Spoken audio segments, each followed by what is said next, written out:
माँ जी। तो फिर मेरी चाय क्यों अभी तक नहीं आई? कब से पूजा करके बैठी हूँ। ला रही हूँ माँ जी। बहू चाय के साथ भजिया भी ले आई। सास ने कहा तेल का खिलाकर क्या मरोगी। बहू ने कहा ठीक है माँ जी, ले जाती हूँ। सास ने कहा रहने दे, अब बना दिया है तो खा लेती हूँ। सास ने भजिया उठाए और कहा कितनी गंदी भजिया बनाई है तुमने। बहू माँ जी मुझे कपड़े धोने हैं, मैं जाती हूँ। बहू दरवाजे के पास छिपकर खड़ी हो गई। सास भजिया पर टूट पड़ी और पूरी भजिया खत्म कर दी। बहू मुस्कुराए और काम पर लग गई। दोपहर के खाने का वक्त हुआ। सास ने फिर आवाज लगाई कुछ खाने को मिलेगा। बहू ने आवाज नहीं दी। सास फिर चिल्लाई भूखे मारोगी क्या। बहू आई सामने खिचड़ी रख दी। सास गुस्से से ये क्या है, मुझे इसे नहीं खाना, इसे ले जाओ। बहू ने कहा आपको डॉक्टर ने दिन में खिचड़ी खाने को कहा है, खाना तो पड़ेगा ही। सास मुंह बनाते हुए हाँ तू मेरी माँ बन जा। बहू फिर मुस्कुराई और चली गई। आज इनके घर पूजा थी। बहू सुबह 4 बजे से उठ गई। पहले स्नान किया, फिर फूल लाए, माला बनाई, रसोई साफ की, पकवान और भोज बनाया। सुबह के 10 बज गए। अब सास भी उठ चुकी थी। बहू अब पंडित जी के साथ भगवान के वस्त्र तैयार कर रही थी। आज ऑफिस की छुट्टी भी थी और उनके पति भी घर पर थे। पूजा शुरू हुई। सास चिल्लाती बहू ये नहीं है, वो नहीं है। बहू दौड़ी दौड़ी आती और सब करती। अब दोपहर के 3 बज गए थे। आरती की तैयारी चल रही थी। पंडित जी ने सबको आरती के लिए बुलाया और सबके हाथों में थाली दी। जैसे ही बहू ने थाली पकड़ी, थाली हाथों से गिर पड़ी। शायद भोज बनाते हुए बहू के हाथों में तेल लगा था, जिसे वो पोंछना भूल गई थी। सारे लोग तरह तरह की बातें करने लगे। कैसी बहू है, कुछ नहीं आता, एक काम भी ठीक से नहीं कर सकती, ना जाने कैसी बहू उठा लाए। एक आरती की थाली भी संभाल नहीं सकी और उसके पति भी गुस्सा हो गए, पर सास चुप रही, कुछ नहीं कहा, बस यही बोल के छोड़ दिया सीख रही है, सब सीख जाएगी धीरे धीरे। अब सबको खाना परोसा जाने लगा। बहू दौड़ दौड़ के खाना देती, फिर पानी लाती। करीब 70-80 लोग हो गए थे। इधर 2 नौकर और बहू अकेली, फिर भी वहां सारा काम बहुत ही अच्छे तरीके से करती। अब उसकी सास और कुछ आस पड़ोस के लोग खाने पर बैठे। बहू ने खाना परोसना शुरू किया। सबको खाना दे दिया गया। जैसे ही पहला निवाला सास ने खाया, तुमने नमक ठीक नहीं डाला क्या? एक काम ठीक से नहीं करती, पता नहीं मेरे बाद कैसे ये घर संभालेगी। आस पड़ोस वालों को तो जानते ही हो ना साहब, वो बस बहाना ढूंढते हैं नुक्स निकालने का। फिर वो सब शुरू हो गए, ऐसा खाना है, ऐसी बहू है, ये वो वगैरह वगैरह।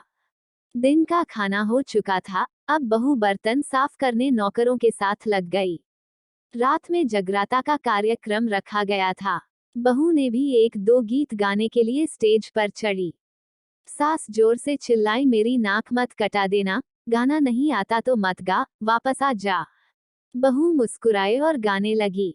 सबने उसके गाने की तारीफ की, पर सास मुंह फुलाते हुए बोली, इससे अच्छा तो मैं गाती थी जवानी में, तुझे तो कुछ भी नहीं आता। बहू मुस्कुराए और चली गई। अब रात का खाना खिलाया जा रहा था। उसके पति के ऑफिस के दोस्त साइड में ही ड्रिंक करने लगे। उसका पति चिल्लाता थोड़ा बर्फ लाओ, तो सास चिल्लाती यहाँ दाल नहीं है, फिर चिल्लाता कोल्ड ड्रिंक नहीं है, पापड़ ले आओ। इधर उधर आखिरी में उसके पति की शराब गिर पड़ी उसके एक दोस्त पर और बोलत टूट गई। पति गुस्से में 2 झापड़ अपनी पत्नी को लगाते हुए कहता है जाहिल कहीं की, देखकर नहीं कर सकती, तुझे इतना भी काम नहीं आता। सारे लोग देखने लगे। उसकी पत्नी रोते हुए कमरे की तरफ दौड़ी। फिर उसके दोस्तों ने कहा क्या यार, पूरा मूड खराब कर दिया, यहाँ नहीं बुलाया होता, हम कहीं और पार्टी कर लेते। कैसी अनपढ़ गंवार बीवी ला रखी है तूने, उसे तो मेहमानों की इज्जत और काम करना तक नहीं आता, तुमने तो हमारी बेइज्जती कर दी। अब आस पड़ोस की औरतों को और बहाना मिल गया था। वो कहने लगी, देखो क्या कर दिया तुम्हारी बहू ने, कोई काम की नहीं है। मैं तो कहती हूँ अपने बेटे की दूसरी शादी करा दो, छुटकारा पाओ इस गंवार से। सास उठी और अपने बेटे के पास जाकर उसे थप्पड़ मारा और कहा अरे नालायक, तुमने मेरी बहू को मारा, तेरी हिम्मत कैसे हुई? तेरी टांग तोड़ दूंगी। उसके बेटे के दोस्त कुछ कहने ही वाले थे कि उसकी मां ने घूरते हुए कहा, चुप, बिल्कुल चुप। यहाँ दारू पीने आए हो, जबकि पता है आज पूजा है और तुम्हें पार्टी करनी है। कैसे संस्कार दिए हैं तुम्हारे माता पिता ने? और किसने मेरी बहू को जाहिल बोला? जरा इधर आओ, चप्पल से मारूंगी अगर मेरी बहू को किसी ने शब्द भी कहा तो। अरे पापी, तूने उस लड़की को बस इसलिए मारा कि तेरी शराब टूट गई? पापी, वो बच्ची सुबह 4 बजे से उठी है, घर का सारा काम कर रही है, ना सुबह से नाश्ता किया ना दिन का खाना खाया, फिर भी हंसते हुए सबकी बातें सुनते हुए, ताने सुनते हुए घर के काम में लगी रही। तेरे यार दोस्तों को वो अच्छी नहीं लगी। जूते से मारूंगी तेरे दोस्तों को जो कभी उन्होंने ऐसा कहा। उसके यार दोस्त चुपके से खिसक लिए। अब सास बहू के कमरे में गई और बहू का हाथ पकड़कर बाहर लाई। सबके सामने कहने लगी, किसने कहा था अपनी बहू को घर से निकाल के दूसरी बहू ले आना? जरा सामने आओ। कोई सामने नहीं आया। फिर सास ने कहा, तुम जानते भी क्या हो इस लड़की के बारे में? ये मेरी माँ भी है, बेटी भी। माँ इसलिए मुझे गलत काम करने पर डांटती हैं और बेटी इसलिए कभी कभी मेरी दिल की भावनाएं समझ जाती हैं। मेरी दिन रात सेवा करती है, मेरे 1000 ताने सुनती है पर एक शब्द भी गलत नहीं कहती, ना सामने ना पीठ पीछे। और तुम कहते हो दूसरी बहू ले आऊं? याद है ना छुटकी की दादी, अपनी बहू की करतूत? सास ने गुस्से से पड़ोस की महिला को कहा, अभी पिछले हफ्ते ही तुम्हें मियां बीवी भूखे छोड़ घूमने चले गए थे। मेरी इसी बहू ने 7 दिनों तक तुम्हारे घर पर खाना पानी, यहाँ तक कि तुम्हारे पैर दबाने जाती थी और तुम इसे जाहिल बोलती हो। जाहिल तो तुम सब हो जो कोयले और हीरे में फर्क नहीं जानते। अगर आइंदा मेरी बहू के बारे में किसी ने एक लफ्ज भी बोला तो मुझसे बुरा कोई नहीं होगा, क्योंकि ये मेरी बहू नहीं, मेरी बेटी है। बहू सिसकियां लेते हुए फिर कमरे में चली गई।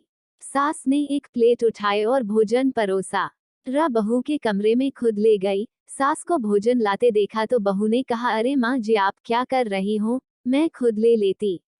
सास ने प्यार से ताना मारते हुए कहा, डर मत, इसमें जहर नहीं है, मार नहीं डालूंगी तुझे। तुझे नई सास चाहिए होगी, पर मुझे अभी भी तू ही मेरे घर की बहू चाहिए। बहू ने अपनी सास को रोते हुए गले से लगा लिया। सास भी रो दी पहली बार और कहा, चल खाना खा ले। फिर मजाक करते हुए कहा, फिर मेरे पैर दबाने चले आना और ये ख्याल मन में मत लाना कि सास पैर बोलती है। किसी दिन मैं इसका गला दबा दूंगी, क्योंकि कभी मैं भी यही सोचती थी। दोनों खूब हंसने लगती हैं। कुछ रिश्ते बहुत मीठे होते हैं, बस बातें कड़वी होती हैं।